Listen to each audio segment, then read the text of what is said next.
Hilang selama 2 hari, seorang mahasiswa ditemukan di dalam hutan. Sebelumnya korban hilang saat meninggalkan posko KKN. Mahasiswa yang menempuh kuliah di perguruan tinggi di Surabaya dilaporkan hilang selama 2 hari. Orang tua korban berharap anaknya ini bisa pulang dalam keadaan sehat.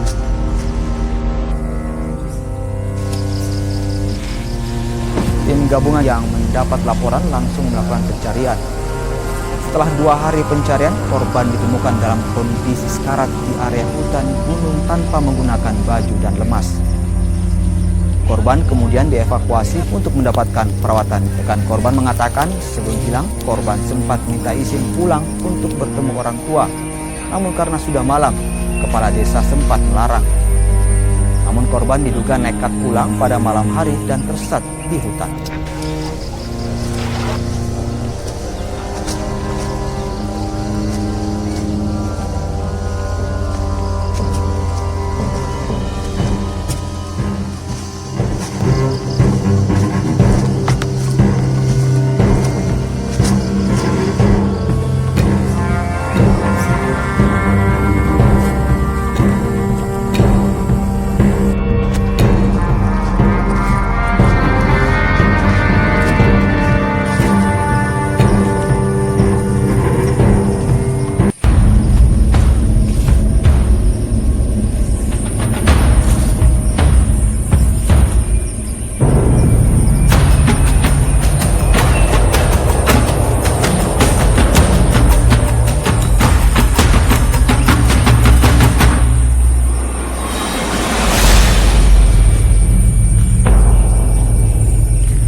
Kamera siap.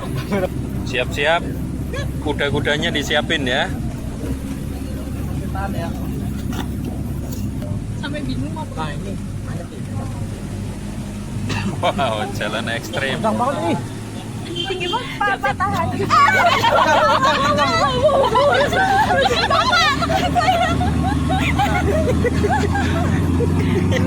Pak, ini gimana ini, Pak? Kita kan dorong dari belakang. Tinggi banget. Tahan yuk, benar-benar. Malu lomplek. Tasku udah mau loncat. Besok kalau balik turun. Banyak kopi. Jangan lupa ngopi.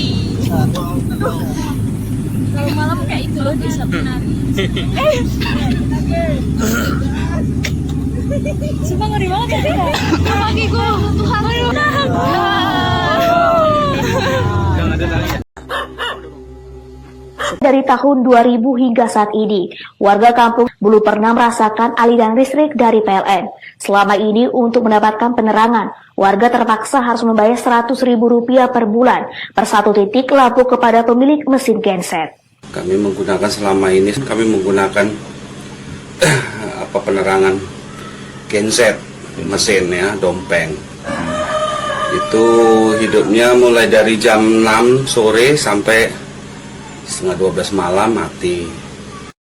Pada bulan Agustus ini, 20 orang mahasiswa yang tergabung dalam program kuliah kerja nyata mahasiswa hidup di sebuah desa yang terletak di bagian selatan dengan jarak ke ibu kota kecamatan 6 km dan lama tempuh 30-60 menit jika menggunakan sepeda motor.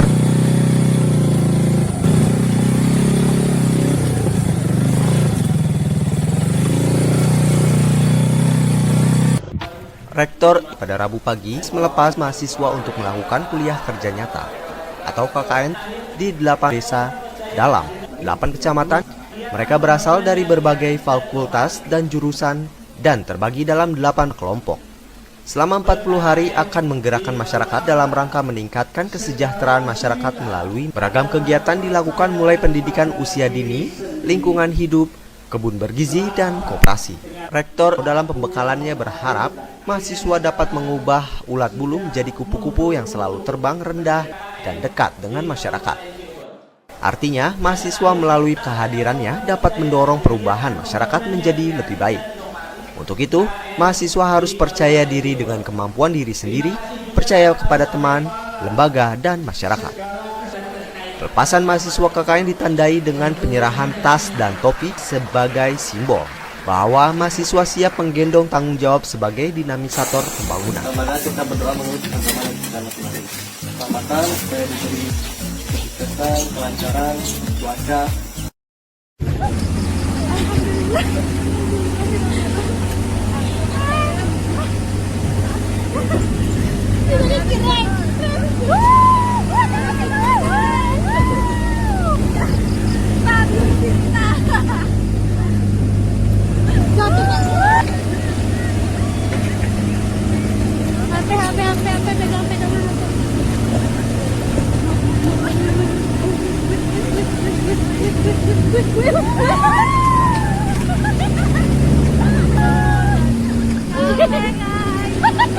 Nyampai guys, secret tercinta guys. Turun. Pegang.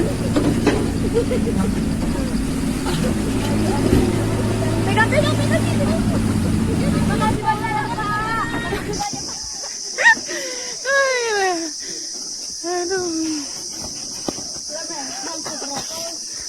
Kami akhirnya sampai di desa ini setelah berjalan kaki selama kurang lebih setengah jam dari tempat kami menginap. Bicara tentang perjalanan, terus terang saja, pertama kali kami menginjakkan kaki di desa ini, kesan yang ada adalah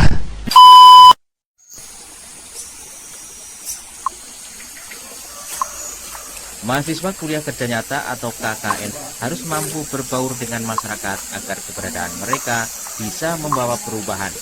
Pembimbing KKN mengatakan, keberadaan mahasiswa KKN adalah bagian dari belajar menerapkan ilmu yang ada di kampus dan belajar ilmu bermasyarakat di masyarakat.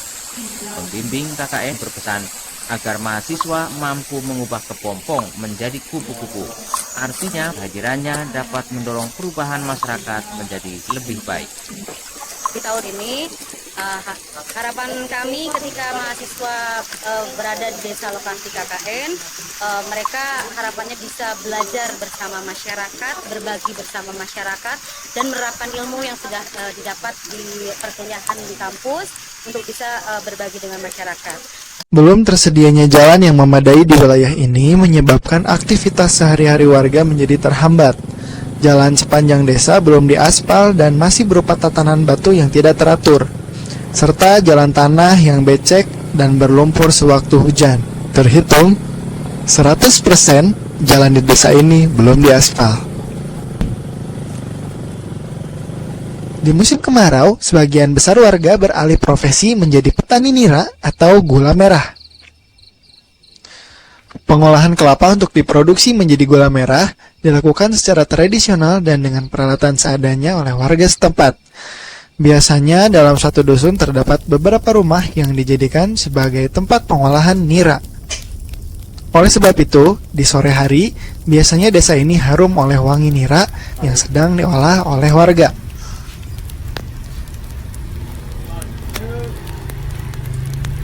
Luasnya wilayah desa ini menyebabkan masih banyaknya lahan tidur yang potensial untuk digarap. Namun, keterbatasan sarana dan prasarana untuk memanfaatkan lahan yang ada menyebabkan lahan-lahan tersebut tidak dimanfaatkan.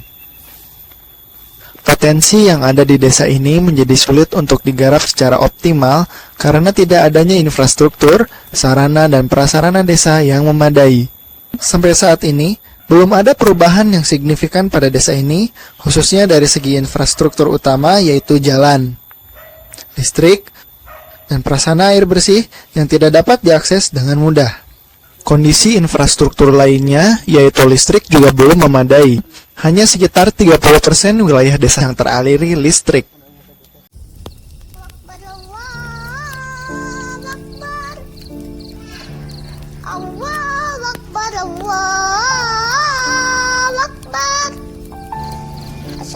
Matahari masih bersembunyi saat anak-anak mengenyam bangku pendidikan. Mereka harus berjalan kaki hingga 2 km untuk bisa ke sekolah yang jauh dari layak.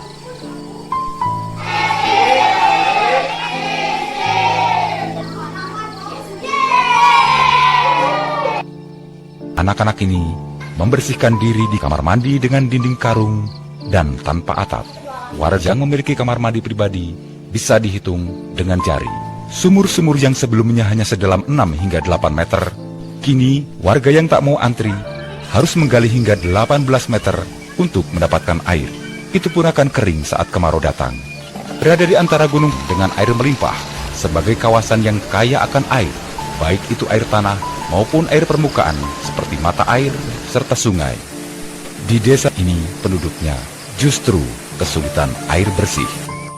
Pengelolaan hutan itu adalah pengelolaan terhadap sistem penyangga kehidupan. Hutan itu harus bisa menyediakan pangan, harus bisa menyediakan kebutuhan yang itu sangat diperlukan untuk sebuah sistem kehidupan. Bahwa hutan itu tetap harus berfungsi kepada manusianya, berfungsi kepada satwanya, dan berfungsi kepada kawasan secara global gitu. Kita harus mulai berpikir untuk berbagi ruang. Di seluruh dunia itu ada 3 krisis yang paling utama, mulai dari krisis pangan, krisis energi, krisis sumber daya yang lain, misalkan air. Bagaimana mengelola lahan atau kawasan hutan itu bisa menyediakan pangan, bisa menyediakan air, bisa menyediakan energi, tapi fungsi hutan tidak menurun. Berbagi ruang dan juga tata kelola yang baik dari hutan tersebut itu menjadi sebuah kunci. Dari rangkaian ini nantinya akan muncul usulan-usulan, pemikiran-pemikiran baru berkaitan dengan tata kelola hutan dan kehutanan di Indonesia, sehingga ini akan menjadi informasi yang sangat penting dan dibutuhkan. Maka saya juga berharap bahwa ini nanti akan melahirkan poin-poin rekomendasi yang bisa kami sampaikan langsung kepada pemerintah nantinya. Pertama kita datang kemarin sampai dengan hari ini sebenarnya merupakan rangkaian kegiatan praktikum lapangan. Ya, ini adalah kegiatan pengamatan hewan maupun tumbuhan, jadi merupakan praktikum ekologi sekaligus praktikum untuk mengenal sistematika atau mungkin taksonomi ya. Secara garis besar yang namanya di biologi ya, terutama untuk mahasiswanya, tentu saja pasti harus ada praktek lapangan dan juga harus mengenal tentang alam, lingkungan, serta komposisi di dalamnya. Jadi yang namanya praktek ini memang sudah menjadi bagian wajib. Nah, dan kenapa wajib kita berikan? Karena untuk biologi sendiri kita sangat harapkan mahasiswanya ini merupakan sarjana-sarjana yang memiliki kemampuan untuk mengkonservasi lingkungan.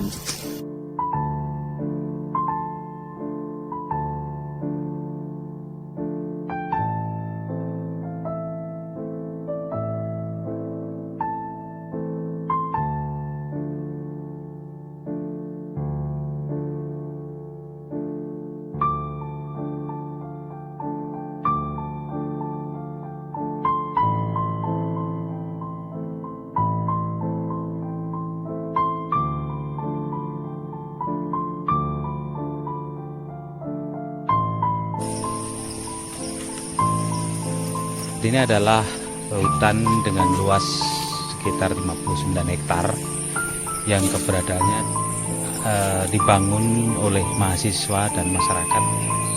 Hal penting yang policy atau kebijakan penting dari hutan ini adalah kami tidak menebang. Jadi dengan tidak menebang kami bisa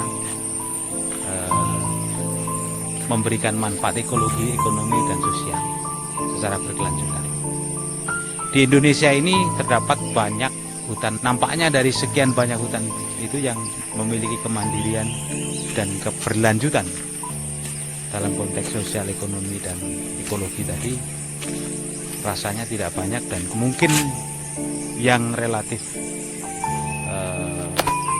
sudah bergulir secara baik ya hutan ini. Oleh masyarakat setempat, adat pelestarian hutan adat ini masih dipegang teguh. Bahkan kawasan hutan inti diperlakukan layaknya hutan larangan yang dibiarkan hidup alami dan lestari. Ketua penjaga hutan menuturkan, manfaat keberadaan hutan adat benar-benar dirasakan oleh warga yang bermukim di sekitarnya. Hutan sebagai penjaga mata air senantiasa memberikan limpahan air bersih kepada masyarakat yang mendiami padukuhan yang nyaris tak pernah kering walau di musim kemarau. Hutan adat mempunyai sumber mata air di dalamnya. Ketua penjaga hutan mengisahkan Dahulu, kondisi hutan adat sempat rusak dan hanya menyisakan 4 pohon asam Jawa berukuran besar. Assalamualaikum warahmatullahi wabarakatuh. Kita penelusuran jalur lereng Merapi bersama Bapak Sarwono. Pak Sarwono berusia 63 tahun, tapi semangatnya Masya Allah luar biasa. Mencari amal jariah Pak ya. Insya Allah. Ini sumber air sing jebol di bawah Sendang yang mau ditampung untuk kolam, nantinya disalurkan ke warga dusun. Ini jebolannya, posisinya di bawah Sendang ini warga Tambun Kerja Bakti hari ini dimulai.